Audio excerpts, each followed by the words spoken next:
Dr. Najjar, thank you. How nice to be here with you this morning to talk about the link of autoimmunity and inflammation to psychiatric illnesses, in this particular setting, autoimmune encephalitis. And I'm going to elaborate specifically about seronegative but probable autoimmune psychosis that I referred to at the SPAP, and we published it in Journal Neuroinflammation 2 weeks ago. But first, I would like to thank PANDAS Foundation for organizing this wonderful event, and Columbia University for hosting us.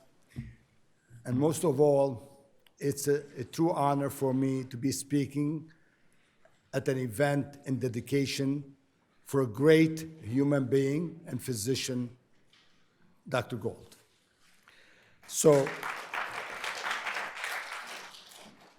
But let me go quickly now, how inflammation and autoimmunity can cause psychiatric illnesses. As I said, tremendous animal and human data suggest overlap between psychiatric illnesses and pathological processes involving inflammation and immunological dysregulation, if you will. And as I said, with the recent discovery of anti-neuronal antibodies, direct link of immune process to psychiatric illness become well established. And multiple mechanisms and how immunological attack on the brain can cause psychiatric symptoms. First, if there are specific antibody identified, those antibodies can cause direct impairment of the receptors, NMDA receptors, GABA receptors, AMPA receptors. Those alter the neurotransmitter system, such as glutamatergic hyperfunction. And that's what we see in schizophrenia and psychosis, etc., including depression, including OCD. Inflammation can reduce GABAergic transmission, and I will show you the mechanism. Also, antibodies not only can alter the nerve cell function, but can kill the nerve cell.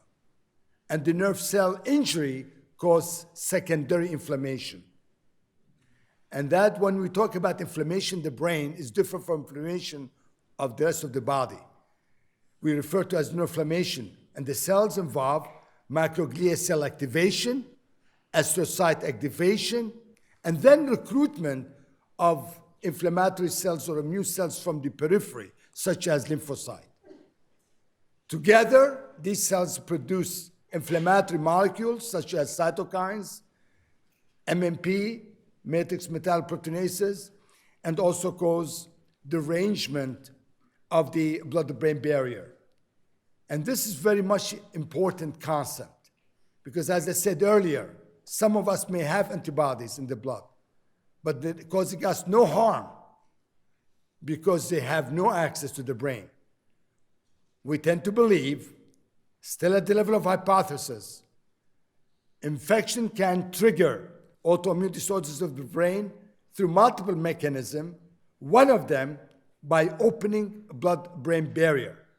Because all infections produce cytokines, and we know from animal models, cytokines can damage and open blood-brain barrier in a dose-dependent fashion.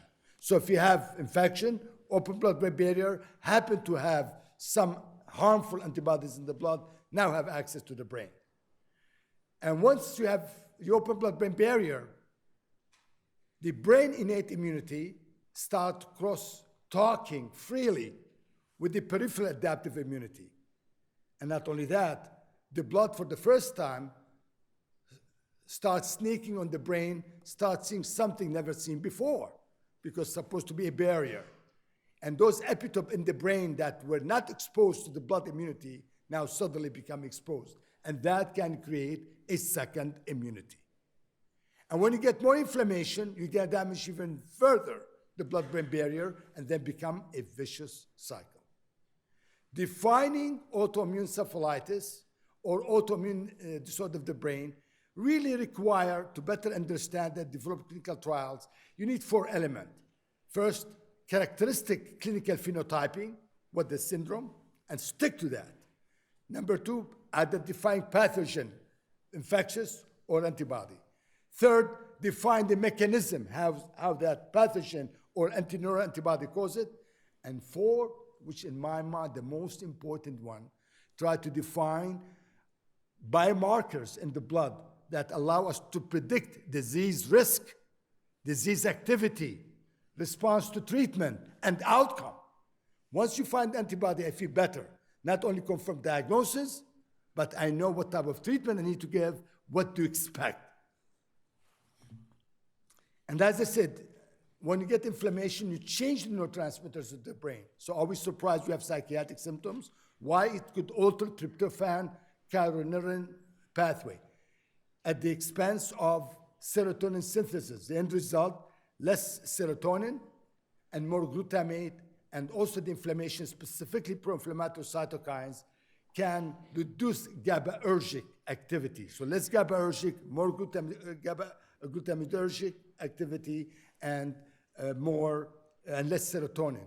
Well, if you have those, any of us will have psychiatric symptoms. That's why the most common symptom of immunological attack on the brain, not seizures, they're not stroke, is really a form of encephalopathy, meaning derangement of the brain function with profound psychiatric symptoms.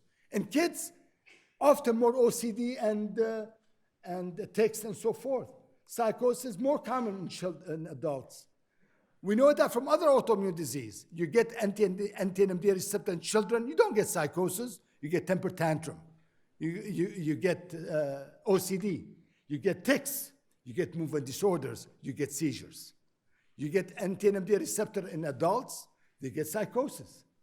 So age determined clinical phenomenology in addition to the anatomical location that's being heavily involved in autoimmune. This is slide just to highlight the rapidly growing spectrum of antineuronal, antisynaptic mediated autoimmune encephalitis, with one particular entity I'm going to mention it, anti-NMDA receptor encephalitis, that caused by antibodies targeting NMDA receptors expressed on the surface of the brain that mediate cognition, behavior, and memory, and specifically target one entity in particular, unit N1 unit, or GLU-N1, that's the new name. How those antibodies bind to the receptors cause cross-linking and internalization. But that internalization of the receptors is rapid, time-dependent, and dose-dependent. That's why when you treat the patient early on, those antibodies go back to the surface and the patient fully recovered with early treatment more than 75% of the times. But in that disease, there's no role of complement activation as compared to other autoimmune encephalitis or infections like herpes encephalitis.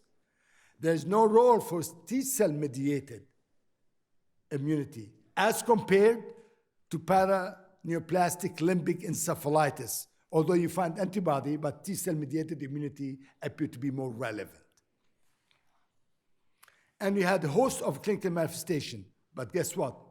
Those patients first seen by psychiatrists for reason I just highlighted, because they present with some change in personality, a little bit anxiety, emotional lability, odd behavior, then depression, psychosis, seizures, further cognitive decline, reduced level of consciousness, catatonia, and death occur as a result of autonomic instability and central hypoventilation. But when I highlight it, when it affects children, presentation not psychosis, movement disorders, tics, choreoathetosis. So you have to be, no wonder why PANDAS, you get more also of these symptoms. In addition to environmental basic ganglia, but I think age-related symptomatology also a factor. And so much for MRI. Those patients can be dying and they have normal brain MRI, no structural abnormality. That's how we separate neurology from psychiatry in the past. This is a test. 80% can be totally negative, as in this individual. Despite the fact MRI showed no inflammation, the biopsy showed intense inflammation around the blood vessels, and that's staining all dark brown. Those are inflammatory cells, microglia and macrophages, and then you see those spiders, astrocyte. That's neuroinflammation. Neuroinflammation doesn't need to have lymphocyte. You don't need to have leukocyte. You just have microglia and dendrocyte. Those are unique to the brain. But typically later on, the arrangement of blood-brain barrier allow inflammatory cells to cross blood-brain barrier. Fancy term, transendothelial inflammatory migration. That's what the pathologists use. They are really just simply crossing the blood-brain barrier. That's what they are. And those are the inflammatory cells you see. Those are T cells around the blood vessels. So when you get inflammation, it can alter neurotransmitters, and you could get a host of psychiatric symptoms. Again, one characteristic features of autoimmune encephalitis, and for that matter, other autoimmune disorders of the brain to include PANDAS, you don't get one symptom only, specific psychiatric symptom. It's not like major depressive disorder where you get depression, or schizophrenia, you get psychosis, or bipolar, you get depression and mania. You get a variety of everything in one package because they're not one receptors, everything affected and deranged. Serotonin down, glutamate up, GABAergic down, self-dying, blood-brain barrier deranged, chaos. That's why you get acute onset, dramatic, and a broad spectrum of symptoms that you cannot fit it in a specific mental disorder category. That's why patients with anti-NMDA, they get first emotional lability, they get depressed, then they get psychotic. So they go through different disease in one entity, and that's what separates one red flag, tells me this acute neuropsychiatric syndrome is not psychiatric in origin, but rather immunologically based and has anatomical footprint in the brain. And that led me to advocate the term of autoimmune psychosis, to add more controversies. Not like we have PANDAS and PANS and PANS. Let me add some more, and autoimmune psychosis. And the reason why we add that really term, first to say that some patient with autoimmune dysregulation can present with psychiatric disorders mimicking primary psychiatric disorders such as schizophrenia. That term will indicate that those patients have anatomical and immunological and inflammatory footprint in the brain.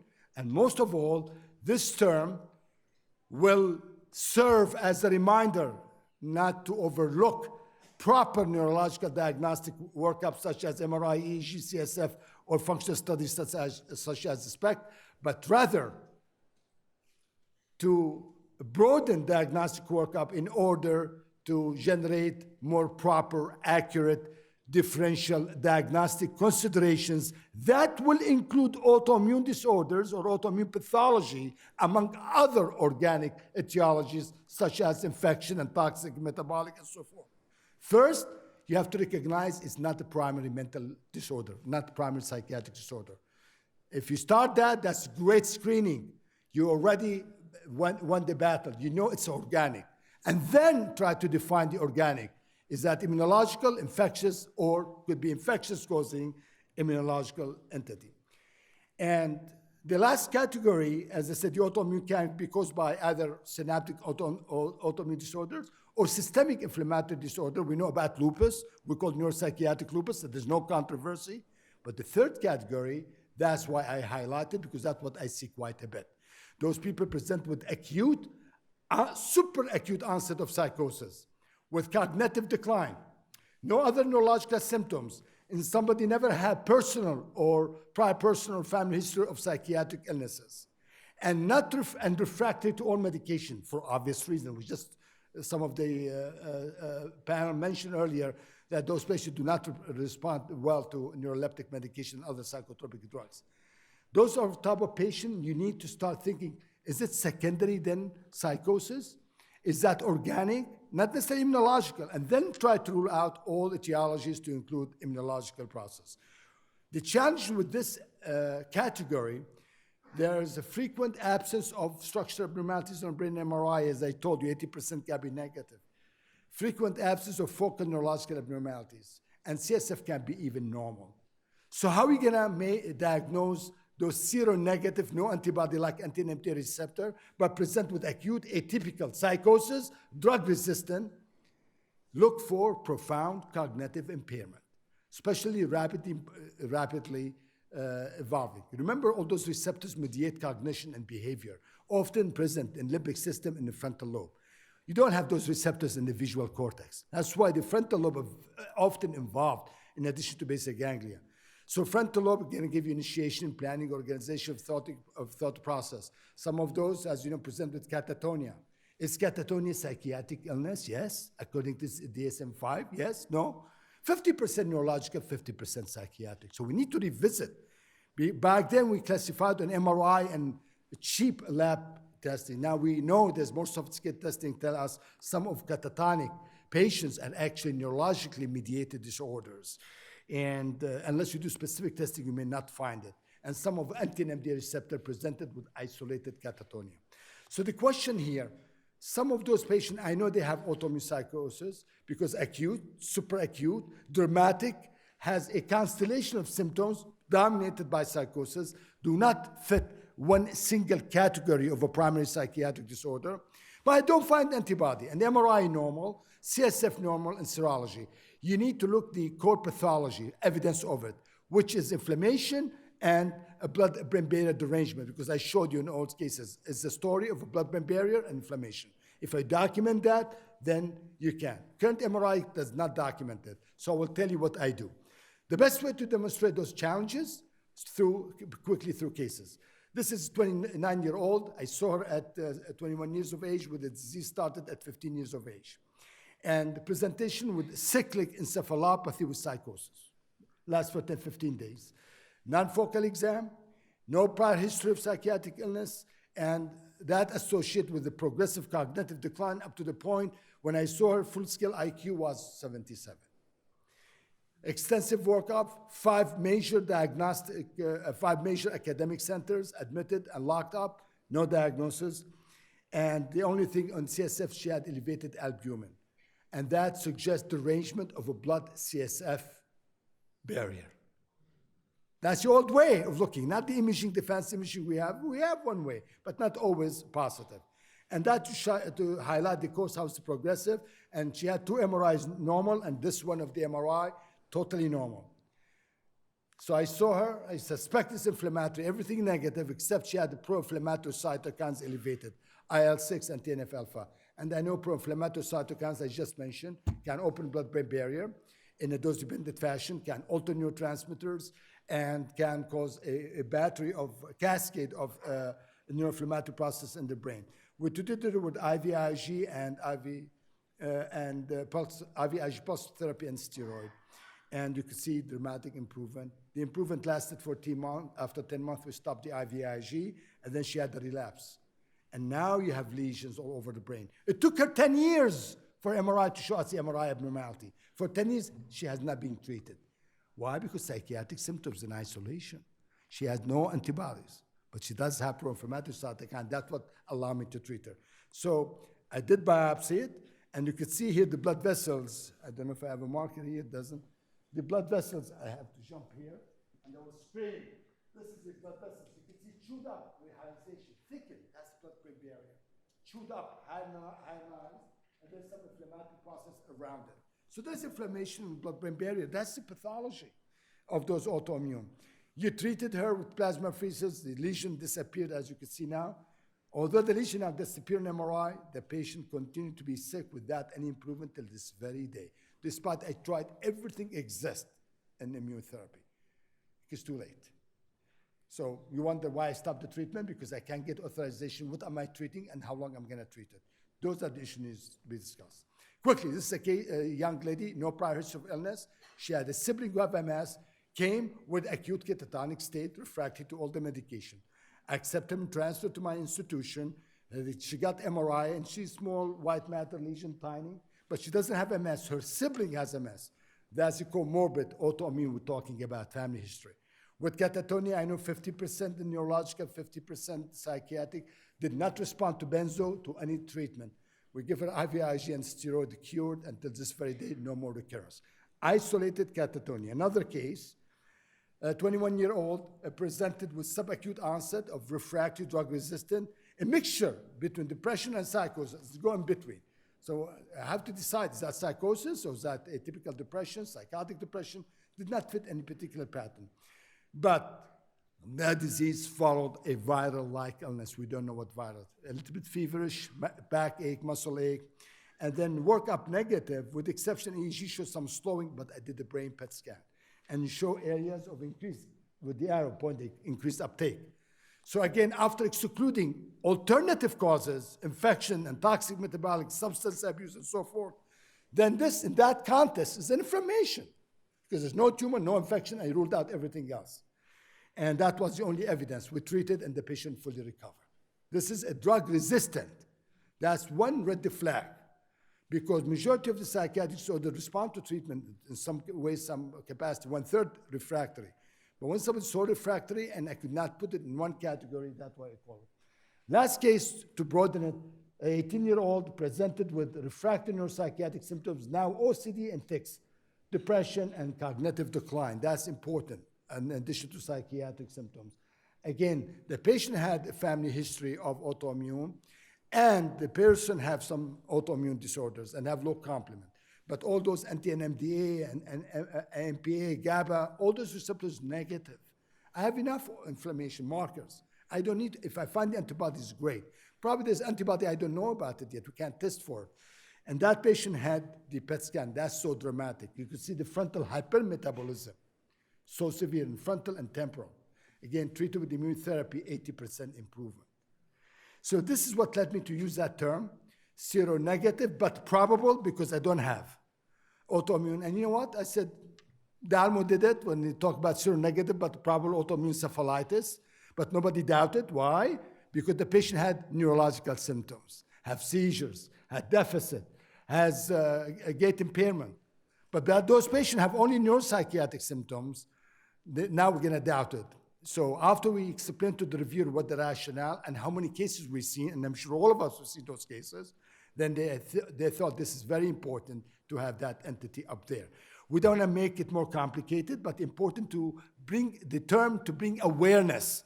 It's not to be controversial about the name, just to characterize those patients. Say there's a subgroup of patients have psychiatric symptoms, acute, drastic, in isolation, and have progressive cognitive decline. They never have family history of autoimmune, of psychiatric illness, no predisposing factor, and not refractory to medication. Well, then think about this entity. Do proper diagnostic workup to include brain PET scan that I found way more sensitive, as you see, in all those cases. And lastly, do what rheumatologists do. We neurology and psychiatry behind the curve. Why? Rheumatologists did that in the past. Say, you know what, if you act as you're having Sjogren's syndrome, but you have negative antibody, let's give you a trial of a steroid. Well, you know what? Let me give you a trial of steroid if you have psychosis and I think autoimmune. And that's what I did. And I added as another criteria, clinically meaningful response to immune therapy. We know that happened in rheumatological world. We know that how with some seronegative SLE and Sjogren. Why? Because we do not find this antibody. Can we catch up with the rheumatology? At least they're okay with that.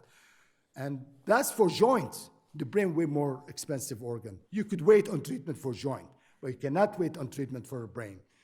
With that, I really appreciate listening, and those are some of the future directions, and some of it we highlighted during that discussion. Thanks for your attention.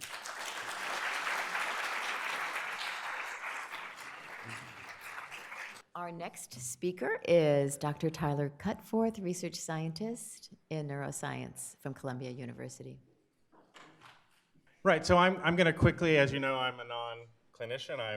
I'm a basic researcher here with my husband, Dritan, who's going to be here tomorrow. He actually swapped places with Sue. He's down at the NIH reviewing grants today in Washington, but he'll be back tonight. And we're very excited that you all came to our beautiful campus up here at Washington Heights. And I am going to talk about sort of my perspective and what we're doing in the lab. And all this work, my personal disclosure is I've done none of this work. Are Marianne and Charlotte back there? Raise your hands, yeah. Two very talented graduate students in our lab who are here. Go talk to them. And so the end of the talk will be some unpublished data, and it's all their work. So this isn't a news to anybody. Yeah, I have no pointer, okay. There are many recognized autoimmune encephalitis, and NMDA receptor is probably the best characterized. And we find it useful to think, and it's quite accepted, that Sydenham's and PANDAS are both considered as basal ganglia encephalitis and likely involve the dopamine receptors, and that work is primarily done by Madeline Cunningham, who I saw up there at the back. Hi. And I'm not going to, this is all old news. How do these work? They disrupt communication in the brain, in the case of NMDA receptor, where I think seizures are one of the most common symptoms. The glutamate is blocked from neuronal communication, and you can similarly think of anti-dopamine encephalitis or in the basal ganglia as blocking the D1R and D2R dopamine receptors. But the big question and why we work on this is how do these things have to get into the brain? This came up earlier this morning. How do they get into the brain? Our lab works on the blood-brain barrier. And we don't just work on PANS and PANDAS. We work on stroke. We work on MS. A lot of these things have the same problem with disruption of the barrier. This is a very cool way to illustrate it in the mouse brain. When you inject a blue dye into the bloodstream, the kidney you can see on the right and the liver, they turn blue. The brain is not blue, except for the blood vessels, because the dye is kept in the blood vessels from the barrier. We need this to keep brain homeostasis, and it keeps out bad things. So your brain doesn't want pathogens or immune cells, which cause neuroinflammation. And it's also a problem. It's why brain tumors are so hard to treat, because the drugs can't get in that work everywhere else in the body, okay? So the hypothesis we're working with in studying PANDAS and basal ganglia encephalitis is somehow to get through this barrier, there's a couple of ways. If you look up, one way is to break the barrier is actually proteins that make a junction between them, and if that breaks down, antibodies can flow from the inside of the vessel out, as shown up there. A second way is they can actually go through the cells that make up the blood vessels, either through special receptors, or they can there are little vesicles that'll actually pass antibodies. Well, I have to plug it in, and I just wanted to get going, so.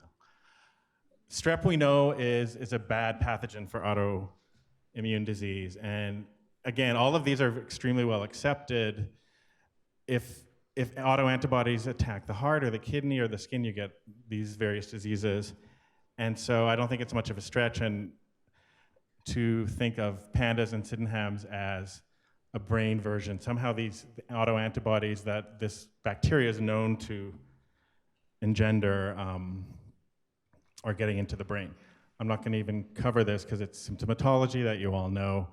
And we're, again, in our animal models, we're sort of considering PANDAS and Sydenham's chorea on a spectrum. And in fact, our mouse model looks more like Sydenham's, I would say, than PANDAS. It has movement disorders. Okay.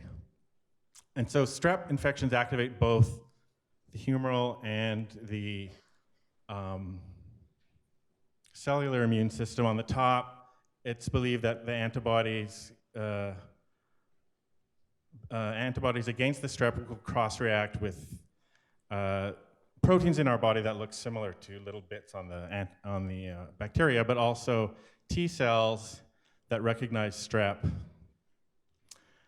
specifically arise in our mouse model after multiple infections. And this has been published by our collaborators several years ago. So we developed a new model. Again, this was published in 2016, where we actually, for the first time, infect mice with live bacteria. We just drip it in their nose.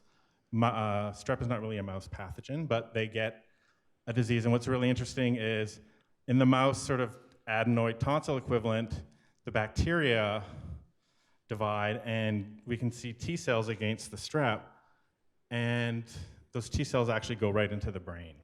And we think that's what's breaking down the blood-brain barrier. And again, this is published. I'm going to go quickly through this. So we're thinking of PANDAS and basal ganglia encephalitis as a balance between protection and disease. So somehow Th17 cells, which are implicated in MS and many autoimmune diseases, and they're required for normal immune responses, get tipped over into a pathological state. And so we're trying to understand this response and how it leads to the symptoms we know about. And this was our model from our paper. So on the left is the null, which is the tonsil equivalent.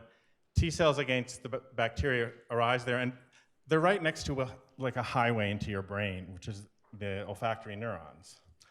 And that's sort of what I worked on in a former life, so that's sort of why I got dragged into this research project in the first place. But these T cells are somehow hijacking this pathway, zipping into the brain, and because of the type of T cell they are, they're making inflammatory cytokines that can break open the barrier. So that's where we were 2 years ago. Did it work? I'm going to keep going, okay. So here's the new data that I want to present. Two little stories that our students, Marianne and Charlotte, have continued with this work in the past couple of years. So the questions we're going to ask are, what is the role of these strep-specific T cells in our mouse model of pandas? And first, Marianne wanted to show that it matters that we're doing a live infection in the nose. So on the right is the model we published. You can also just inject the bacteria subcutaneously. These are all the earlier models that we sort of built on.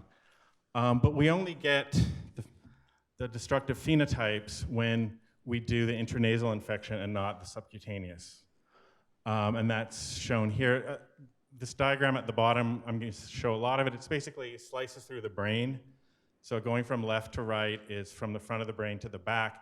And we're just counting T cells in the brain. So you can see that when we have intranasal infection, which is the black line, that's what we publish. That's what happens if you open the blood-brain barrier artificially and give it, you still get an immune response, but it's not, these T cells are not going into the brain. And this sort of summarizes the two methods of these models. Both of them are giving you an antibody response to strep. However, only with the intranasal on the right are Th17 and Th1 cells entering the brain. They're activating microglia, and they're actually degrading the synapses in the brain in the mouse model and breaking down the barrier. Okay, now we've got some mouse genetic tricks. We can take away Th17 cells specifically in the mouse. And we have a mutation called ROR gamma T. This is a transcription factor that's only in T cells. And what we do is just replace the gene with fluorescent protein, GFP. In one copy, everything's fine because the other copy works. But all the Th17 cells are green, so we can see them. And the mouse on the right, which has both copies missing, there are no Th17 cells. So if you look on the heterozygous mouse on the bottom right, you can see the little green things are actually the fluorescent marker that's marking the Th17 cells. So one simple question was, we know they're there, but are they the only T cells getting into the brain? And we didn't know that when we published our study, and now we can do it with these mice. And again, if you just focus on the right of the thing, we've shown that about a third of the T cells, so we label with CD4, which labels all the T cells, and only a subset, about a third of them, are actual pathogenic Th17 cells. And we can go on with this model where we specifically eliminate that one class of T cells and ask, and again, here I'm just showing, if we look at the brain and see the T cells in there, the red lines are the ones where we've removed the Th17. We're still getting about half the number of T cells, and those are Th1 cells. So we had thought they might be sort of initiating the movement of the T cells into the brain, but that's not the case. And what's also striking, and I'll go quickly through these, all the other measures we had of neurological damage in the brain, including activated microglia shown here. So if you compare the red and the middle bars, that's the normal heterozygous mice and the ones without the T cells. There's no difference in microglia activation. This shows blood-brain barrier leakage with serum IgG infiltrating the CNS. There's no difference. And finally, this synaptic damage in the brain is also unaffected. So even though we got rid of the Th17 cells, the other T cells are equally bad. And this is just showing you that the mice actually can't even smell properly, which is an important behavioral correlate of our study. So, and I'm not going to go into how we do this. We basically, that's a Q-tip that the mouse is sniffing. We give it water, then we give it almond extract and vanilla. Every time you put a new smell, the mouse knows it's new and it gets all excited, and that's what that big black bump there is. But if we remove the Th17 cells, or so if we have infiltrating Th17 cells or just regular Th1 cells, see the other two lines, you don't see that bump because the mice are having trouble with olfactory perception. So this is a behavioral confirmation that they can't smell very well. Okay, so we've modified our cartoon a little bit now. We've got two different types of T cells arising in the adenoids. They're both flowing into the brain, and they're both capable of damaging the blood-brain barrier because they're secreting interferon gamma and IL-17A. How am I doing for time? Okay, so I'll quickly just move to the second part of the story. So now that we've established what kind of T cells are in there and how they might be damaging the brain, we want to know how they're getting there. And we had, for this question, we made an educated guess, because people know a lot about what causes T cells to move, and these are little chemical signals called chemokines. And there's a lot of them, so we just said, well, let's scrape out the nose and the brain and see which ones are there. And we found several. Two of them were very interesting to us, and those are called CCL2 and CCL20. And on the left just summarizes what we found. And they're on the T cells that we care about, or the T cells that we care about respond to them. This just proves that, shows you how they're expressed. So the top row is just our control, where we just treat with, buffer. And then after the strep infections, you can see that this is the messenger RNA, both in the nose, which is the OE, and in the brain, which is OB. You can see both of these genes are being expressed only after we start infecting with strep, so they're being induced by this immune response. So they're in the right place to tell the T cells go into the brain. This is very complicated, and what I want you to take home is all of these chemokine signals are paired with specific receptors. And on the right, what's lucky for us is CCL20 is recognized by the CCR6 receptor. That's a 1-to-1, so it's the only receptor for that signal, and vice versa. Up at the top is CCL2. There's a bunch of other genes, but they all signal through CCR2. So we can interfere with this come to the brain signal by just knocking out the receptors. And that's what we did, and that's what Marianne did. This just summarizes, this is some recent sort of informatics work showing all these chemokine signals and which subset of, this is single cell, I think, RNA-seq. So we can look at the single cell resolution and say, which kind of T cells make these receptors. So if you focus on the top one, CCR6, you'll see it's very high in Th17, the ones we care about, the pathogenic ones, as well as some Treg cells. Whereas CCR2 on the bottom, it's really high in the Th1 and Th2 cells. So they sort of cover different subsets of the bad T cells, okay? And so we think there's some kind of a gradient of these two signals, sort of symbolized by this triangle, that's telling these bad T cells, the little blue circles, hey, move into the brain. And luckily, again, with some mouse genetics, we can interfere with those signals and get them from a resource and then just take them away in mutant mice and say, what's happening? If we take away CCR6 by itself, or CCR2 by itself, there's a modest effect. You can see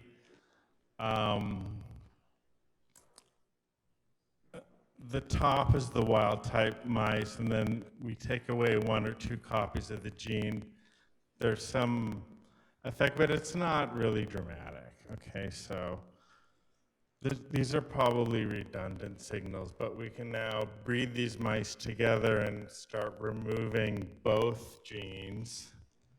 And then we see this extremely dramatic phenotype. This is a complicated slide, but if you focus on the blue line on the left panel, so this mouse has no CCR2 and has lost one copy of CCR6, and there's absolutely no T cell movement into the brain.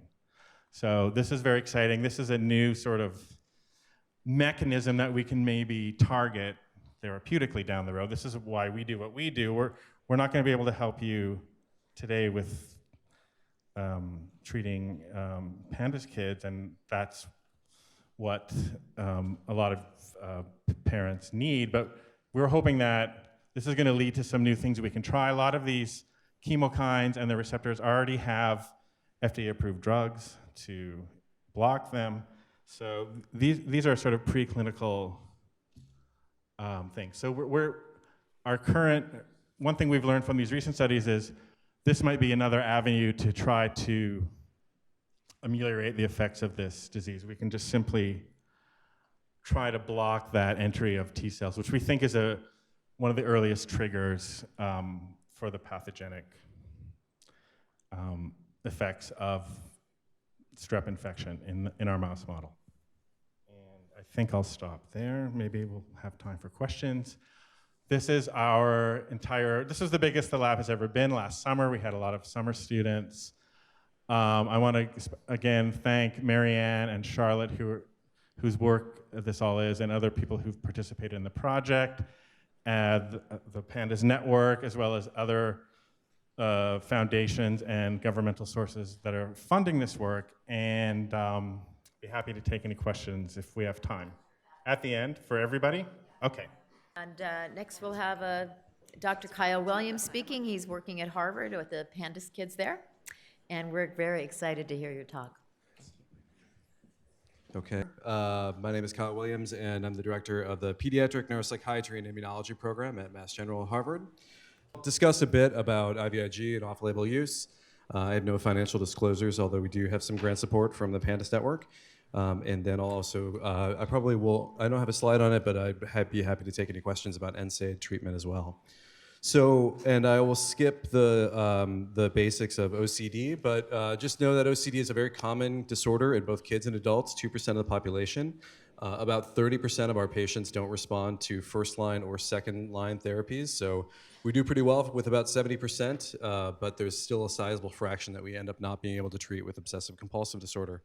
And even though we know that it's a heritable disorder, there's actually not been any genetic causes that have been identified so far for obsessive-compulsive disorder. That may change, hopefully, in the next 5 to 10 years, but there is no genetic test that we can run to say either you have PANDAS or you have OCD for a genetic hereditary reason at this point.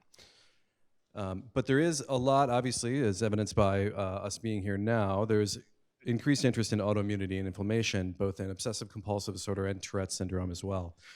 And part of this really began in 1894. So this is William Osler, considered this founder of modern medicine in the United States. And he's studying the manifestations of chorea. And he's actually having an argument with Henry Charcot about chorea being either hereditary or acquired, meaning that chorea, this movement disorder, can actually happen after infections or certain things that happen in the environment, and it's not always just a hereditary disorder. So he's studying this hyperkinetic movement disorder of Sydenham's chorea that was also termed Saint Vitus dance, that was first characterized in the 17th century. And he publishes on chorea and choreiform manifestations, this treatise on chorea itself, and he again is recognizing and arguing that chorea may follow with rheumatism, meaning that you have a sequela after infections, and one of the sequela can be this autoimmune, or he didn't know it was autoimmune, but this movement disorder. But interestingly, so he writes in this book, and this is in the 1900s, that psychical disturbance is rarely absent in chorea. And that a frequent complaint heard from the mother is that the character of her child has completely changed.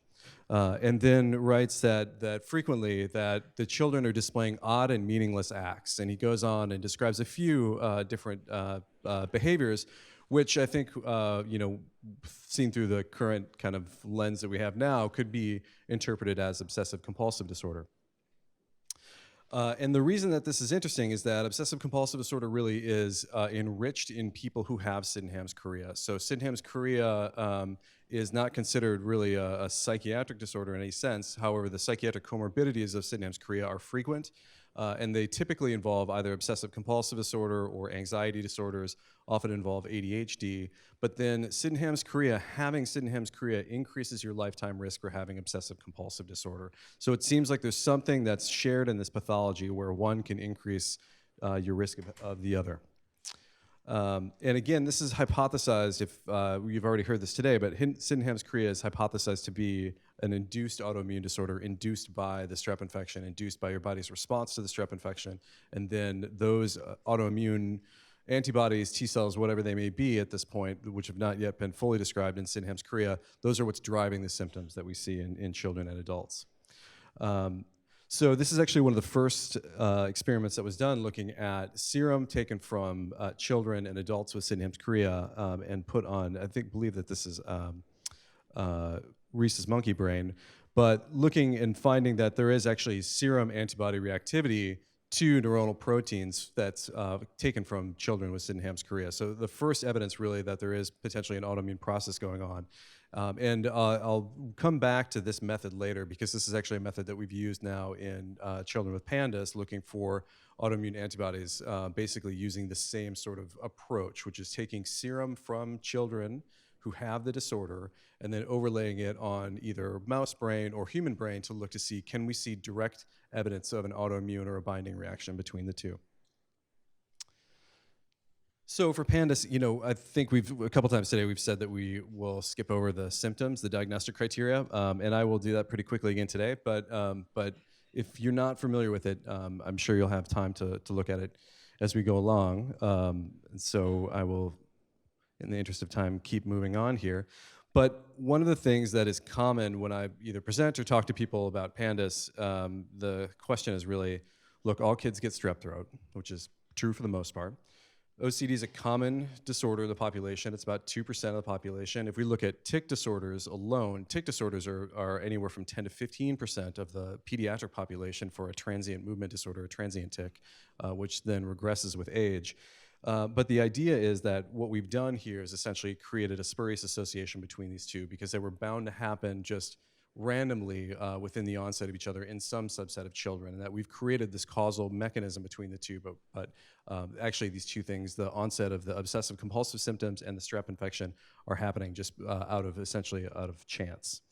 And I don't believe that to be true. I think I'll show some evidence here as we go forward that there are actually, and I'm not going to cover the animal models that other people that Tyler and Jatan are covering because they're much better to speak to it themselves, but I'll speak to some of the other preclinical evidence that we have that the immune system is actually involved in potentially in the generation of obsessive-compulsive behaviors.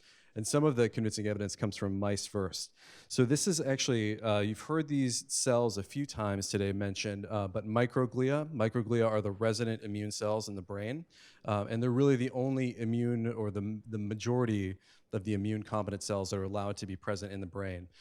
Originally, these were thought to sort of be quiescent cells that only became activated when you have an immune reaction, but we know now much more that microglia are actually involved in the wiring of the brain, the generalized maintenance of brain proteins and synaptic function, and are incredibly woven into sort of just synaptic function in general. One of the experiments which showed underlined the importance of this is this study from 2002 by Mario Capecchi, looking at a gene where they were knocking this gene out and they had no idea basically what this gene or what this protein was involved in. And what they realized years later is that by knocking this gene out, they had in fact knocked down 30 to 40% of the brain's microglia, the immune cell population. And in doing so, these mice actually develop terrible obsessive-compulsive symptoms. So this is a direct modulation of immune cells in the brain that leads to obsessive-compulsive symptoms in these mice. And interestingly, when they do a bone marrow transplant in these mice, where they give the mice back normal bone marrow that can make microglia, the behaviors go away. So again, there's this link here that perturbations of the immune system, at least in mice, can have a direct impact, a direct result in obsessive-compulsive behaviors here. This has been really interesting work. It hasn't progressed that much farther. There have been 2 or 3 papers on it, but the actual mechanism of how these things are happening is not really clear yet. But again, interesting evidence of the association of immune function and obsessive-compulsive disorder. And another paper came out looking at knocking a gene out called progranulin, which is involved in frontotemporal dementia. Also has a grooming phenotype with it. When you knock that gene out, the mice tend to exhibit obsessive-compulsive behaviors, just like the previous slide I showed you, where they over-groom themselves and actually groom the hair off of their body. And this phenotype can actually be rescued, meaning that you can treat this if you knock out additional immune genes. So they've created an obsessive-compulsive mouse by knocking a single gene out, but they can treat that by knocking down some different immune genes as well. So again, further evidence that there is some interplay here in specific behaviors and specific obsessive-compulsive behaviors in the immune system in the brain. And what I think is most interesting, and the reason I wanted to show the animal work first, is that now we actually have direct human evidence also that there is a potential role for microglial activation in the generation of obsessive-compulsive disorders. So this is a PET study. By and large, we typically don't do PET studies in kids, but Harry Shugani and Joe have done a few, which is very interesting work that I'll just touch on briefly in the next slide. But we can do these studies in adults. And this is a tracer that is specific for microglia. So it only basically looks at activated microglia in the brain, and then we're looking to see, are those cells activated abnormally high, or are they abnormally multiplied in the brains of people with obsessive-compulsive disorder, adults with obsessive-compulsive disorder, versus healthy controls. And what they found, interestingly, is that in all of the circuits, all of the brain regions that we really are interested in obsessive-compulsive disorder, they showed higher rates of microglial activation in almost all of them compared to controls. So in the orbital frontal cortex, the caudate, and the basal ganglia, all of those areas actually showed increased microglial activation or microglial number compared to controls. And for me, this is really, I think, going to change a lot of what we do and a lot of what we talk about in PANDAS, because this is actually some of the most direct evidence that we have now for humans that the immune system is potentially altered or potentially involved in the brains of people with obsessive-compulsive disorder. Interestingly, in this study, the vast majority of these people had the onset of their obsessive-compulsive disorder in childhood, which is typical. So 70 to 80% of adults who have OCD had it when they were kids. So it also sort of, I think, for me, it raises the question that, is there an ongoing inflammatory process in some people who have obsessive-compulsive disorder that we really are not treating in childhood that then continues on to an adulthood? And this work, this was just published in this last summer, so I hope that this group in Toronto is going to be following up on this soon. But I think that this is really going to change the conversation about the validity for PANDAS, at least, even though we can't do these studies typically in children alone. But with that said, here is one that did that. And this is a study looking at the same tracer in kids with PANDAS and finding that increased levels of this TSPO binding in kids with PANDAS versus, I think it was adults with Tourette syndrome. So interesting preliminary work that, again, that in PANDAS specifically, we see alterations in the circuits that are associated with obsessive-compulsive disorder that show increased rates of microglial activation or number. So a word about treatment also, because I think that this also can be something that, well, obviously it's something that we're all interested in, because PANDAS, I think PANDAS needs to be more than an academic argument. It needs to be more, it needs to be something that we can actually use to improve our treatments and become more efficient at what we do, instead of just being an argument about how something arises. The promise, I think, of studying this disorder beyond just helping people is that we may find something that is more efficient, has better outcomes, has something that is different than what we do in obsessive-compulsive disorder. And I think that highlights the majority of things that we talk about in my clinic and in our research work as well. So we have looked previously at immunomodulatory treatments. Sue is probably going to talk to this as well, but they're really based on this hypothesis that if PANDAS is an autoimmune condition, can the psychiatric symptoms be treated through immunomodulatory therapies, very much like Dr. Najjar presented this morning. So can we have better outcomes? Can we be more efficient if we actually treat with anti-inflammatory or immune treatments as opposed to the typical gold standard treatments for obsessive-compulsive disorder, which involve cognitive behavioral therapy and plus or minus SSRI medication. So the two that we've looked at, and I'll just present the most previous, have been one, intravenous immunoglobulin, and then plasma exchange therapy.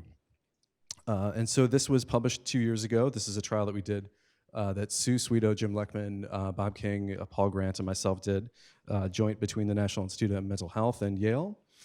So we screened 36 kids from over about 1,100 referrals, and 18 received saline, 17 received IVIG. We looked at their OCD severity both at baseline and then 6 weeks following the infusion.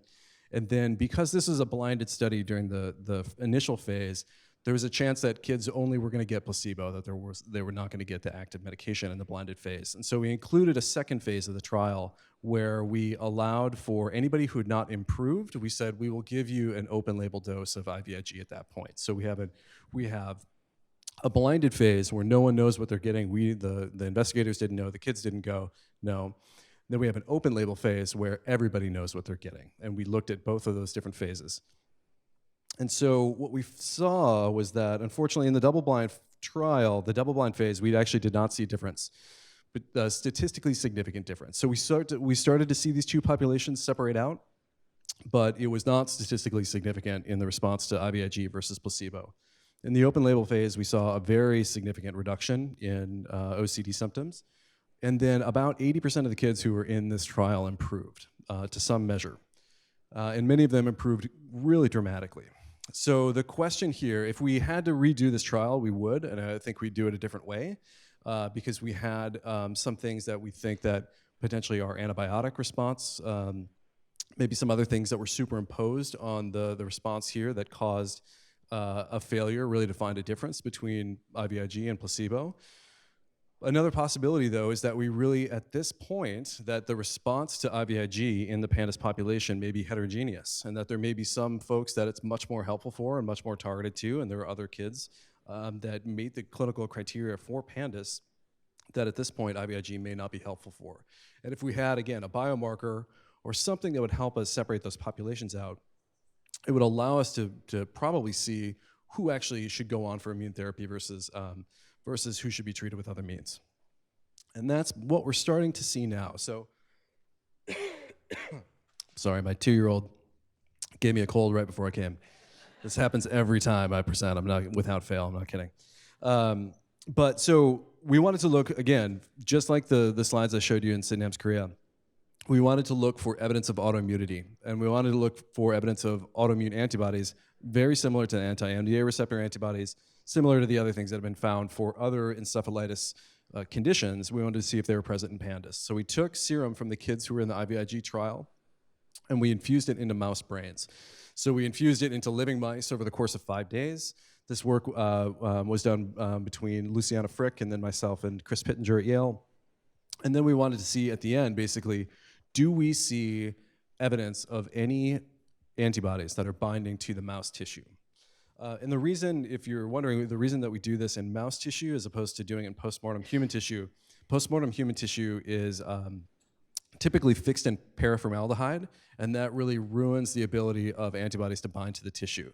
So we kind of have to do these things in mouse first, and we have some additional directions where we're going to try to do this in human tissue as well. But I'm bearing the lead here. What we found actually was that we did see evidence of reactivity against a very specific type of cholinergic acetyltransferase interneuron that is present only in the basal ganglia. So, and the antibodies were specific for this cholinergic acetyltransferase neuron. I'll tell you a bit more about this in a moment, but we looked at other neurons as well. We looked at parvalbuminergic interneurons. We also looked at the nitric oxide synthetase interneurons, and we don't see any difference there between controls and binding. So, and the reason that that was done is to make sure that we're not just seeing global reactivity to all types of brain proteins, that we're actually seeing specific reactivity to a specific type of interneuron. So we looked at this before and after treatment as well. So we looked to see, is the binding, is the amount of autoimmune, the level of autoimmune antibodies in the blood, is it higher before treatment than after treatment with IVIG? And that's what we saw. So we saw that actually kids had more binding before they were treated, and that they had less binding after they were treated. And those two things correlated. So we saw a correlation between a reduction in CY box and a reduction in OCD symptoms that correlated with a reduction in the binding of this autoimmune antibody.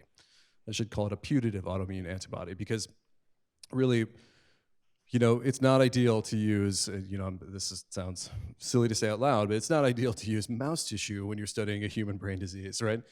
We do use mice when we need to and when we can, but when we're looking for evidence of autoreactivity, we're looking against a different species. But it's sad to say the mouse brain is not so different from our own. It's actually very, very similar.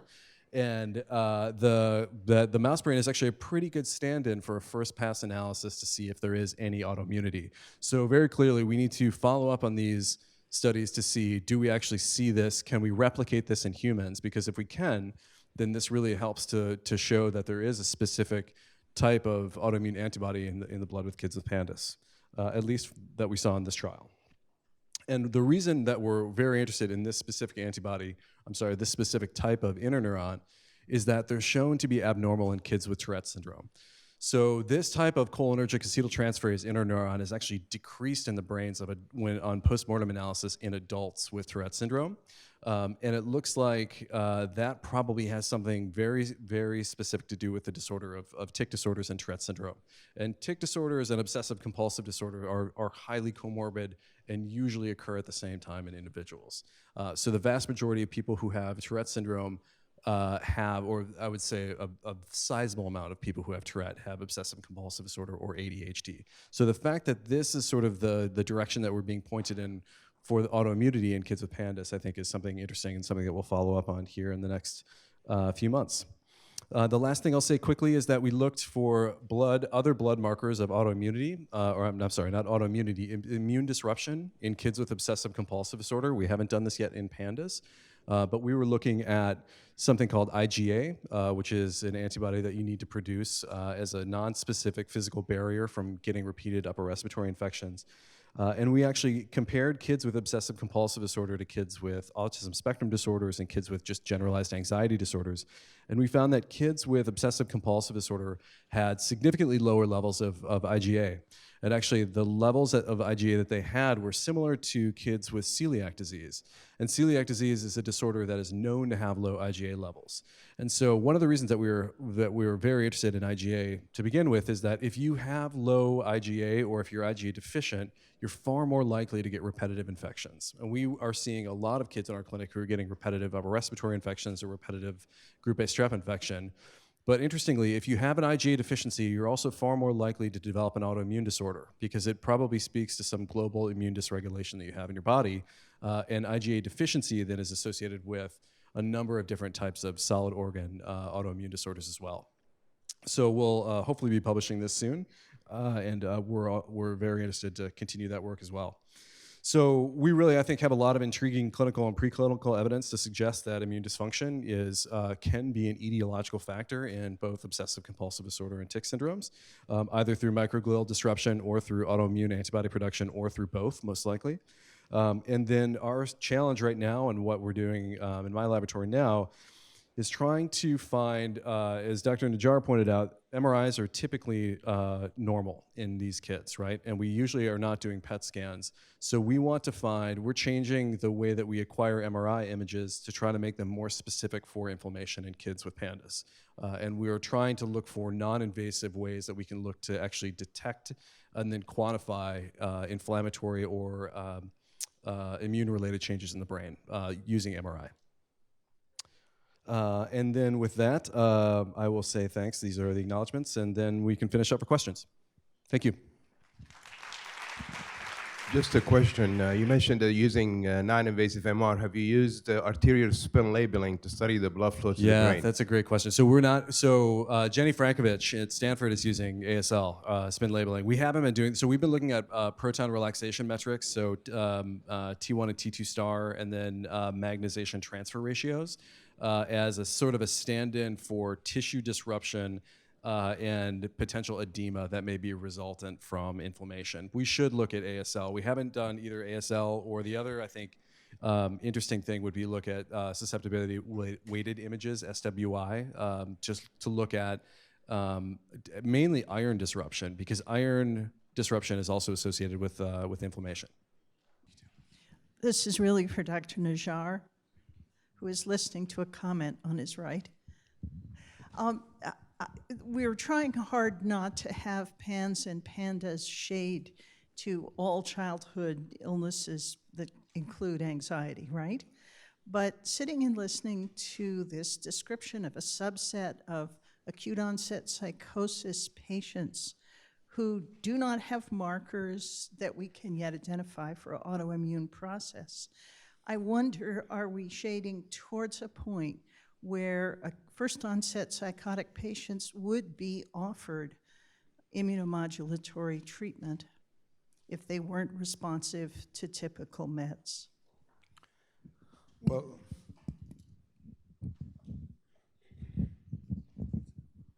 hello? Working, actually, okay.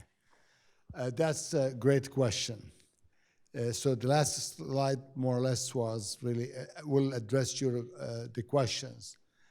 With the problem with the autoimmune psychosis, yes, I believe a small subset of those individuals who present with the new onset psychosis, or first episode psychosis, may have underlying autoimmune process.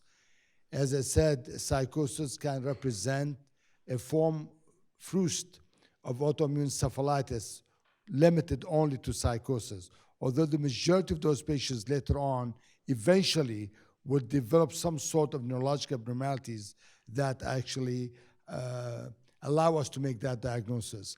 So really clinical trials should involve those first episode psychosis, and those studies should include CSF studies and PET imaging that targeting translocated protein to image microglia. In addition, needs to do some functional studies.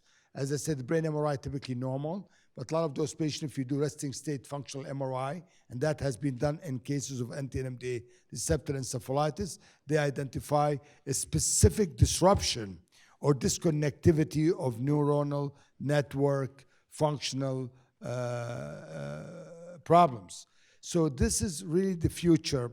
How prevalent among those population with first episode psychosis is yet to be seen. I have two questions. One is concerning the choice between PET scan and MRI when you're talking about someone that you're trying to do a diagnostic workup for this basal ganglia encephalitis. If you have the option between one or the other, at what point are you doing it? What are you choosing between PET and MRI? It sounds sort of like PET.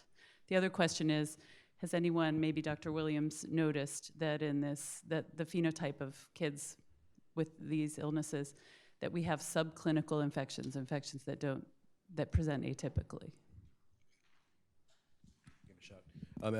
So the first question, so when you're doing PET imaging, it is specific for a certain cell type or receptor. So you're looking only at one thing, and its expression or its activation or its binding in the brain. So when we're talking about the microglial tracer for PET imaging, I'm not sure that that's in clinical use yet. I mean, it's typically, what we do in PET is FDG PET or other things that are looking at metabolism, but I'm not sure. I think that the microglial binding is still a research tool. But the other important difference is that you're exposing to radiation versus not radiation. So an MRI, it has no inherent risk other than anxiety.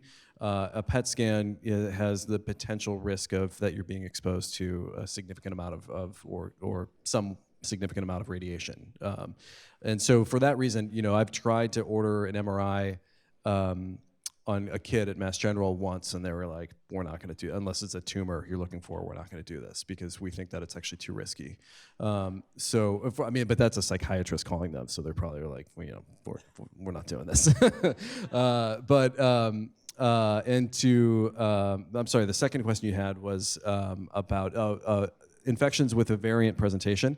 So I think that probably what I see the most actually is kids who have a strep infection that don't have the typical signs of a strep infection. So either a kid doesn't have a fever, doesn't have a sore throat, they have either a headache or stomach ache, or they have no symptoms whatsoever. So a number of times when So I tell the parents that I see in my clinic, if you see an acute change, so if we diagnose someone with PANDAS or PANS, and then from there on out, we see a really acute, falling off the cliff change in behavior, that's an indication to get a throat swab, as opposed to just a headache or a sore throat or a fever, because I do think that I see that variant presentation of strep infections quite a bit. I don't know if it's more prevalent in kids with PANS, PANDAS or not, but I see it quite a bit.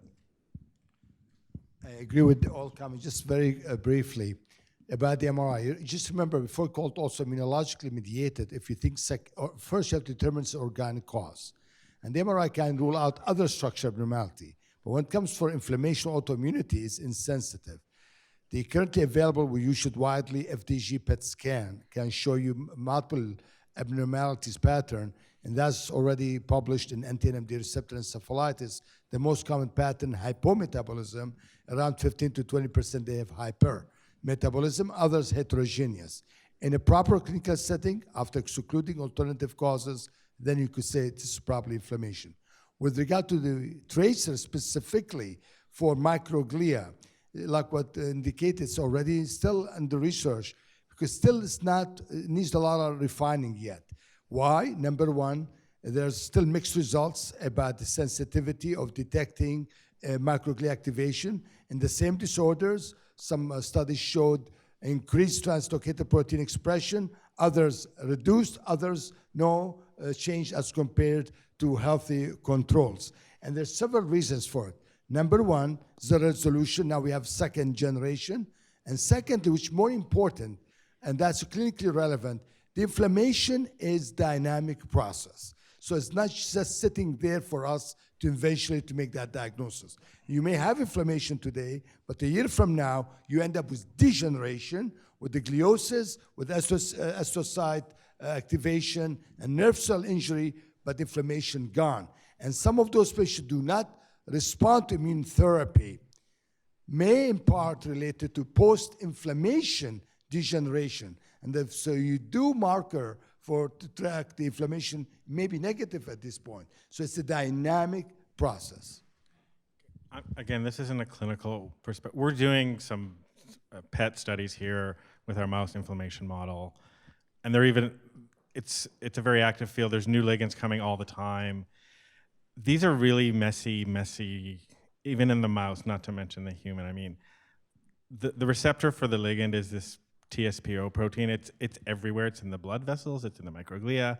It goes up a little bit in the microglia when they're inflamed. So the signal it's really hard. So I think we're many years from. I mean, there's one paper by Chugani that we all cite for every grant application, and we need another at least. I mean, the Toronto study is great, but it's OCD. But for PANDAS, that's all we have, right? And then there's also, there's a genetic variation on if you're a high binder or a low binder of TSPO2. So some people, based on the genes that you have, bind the tracer highly or bind the tracer poorly. And so that probably makes it even more, less of a clinical tool, because it's going to be harder to interpret that on an individual basis as opposed to on a group basis. And those studies also, by the way, done in people who have a primary psychiatric disorders. So we need to be careful. Microglia activation well documented in the primary psychiatric disorders, to schizophrenia and bipolar disease, to include the translocated protein.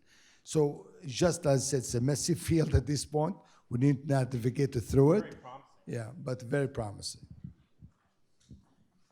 Hi, yes, I was just wondering if you've had any experience with the glial cells in the microbiome, and if you've seen that as a positive experience, and also any lymph drainage out of the brain to help with the encephalopathy. So I can speak to the microbiome portion. I don't think I can speak to the draining lymph stuff. So the most of the information right now that we have about the importance of the microbiome in brain health comes from the germ-free animals. So they breed mice to be actually have no microbiome whatsoever for a number of generations, and then they look to see behavioral and neuroanatomical abnormalities. There's a world leader in this is John Cryan in Ireland, but they have looked at brain changes in germ-free mice and found that they actually produce more myelin. So the brains are a little bit bigger and they have more myelin and the oligodendrocytes, I think, are increased in number, but they're more anxious. So I don't know yet of any, in human studies, the microbiome is so variable from person to person, and ways to modulate the microbiome in a specific way are I think, hard to come by at this point. So I don't know that there's any human or data that looks at, okay, well, I'd love to see it. No. We have got- one quick, more one here. super quick final question. That's it. We can't do more right Okay, have you ever seen this adult onsets similar to PANDAS?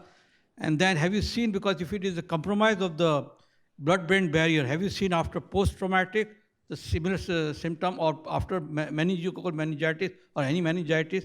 And what happens to the blood-brain barrier afterward? Does it repair, or it keeps leaking? So have I seen adult onset OCD PANDAS? So the difficulty, I've seen abrupt onset of obsessive-compulsive disorder in adults, but I don't know that it was associated with PANDAS. And the reason I say that is that there's a postpartum OCD, there's a post-traumatic OCD, there's obsessive-compulsive disorder that starts after stroke. So there are a number of acute onset periods that you can develop obsessive-compulsive disorder that seem to happen potentially in adulthood that don't happen in the same frequency in childhood. So and I'm also, I should have led with this, I don't see adults anymore. I only see kids. So I don't see a lot of adults with OCD, and I haven't heard from my colleagues that too many. I mean, the 18, 20-year-olds, sort of that kind of just getting out of childhood range, I think I have seen a few cases that I thought were pretty convincing, but that's as high as I've gone. And I think you had a question about the blood-brain barrier.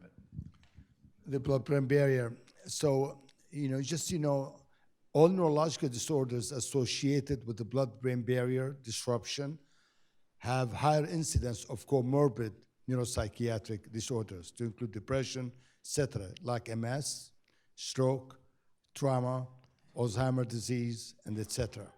And partly, as I said, allow to cross reaction between brain innate immunity and peripheral adaptive immunity.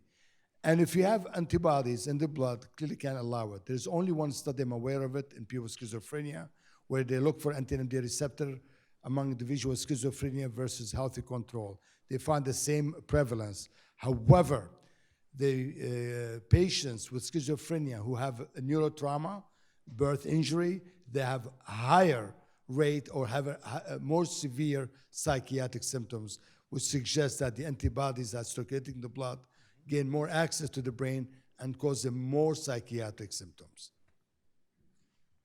The barrier is the key to everything, basically. The take-home message. Keep it intact. Thank you. Thank you very much for your time.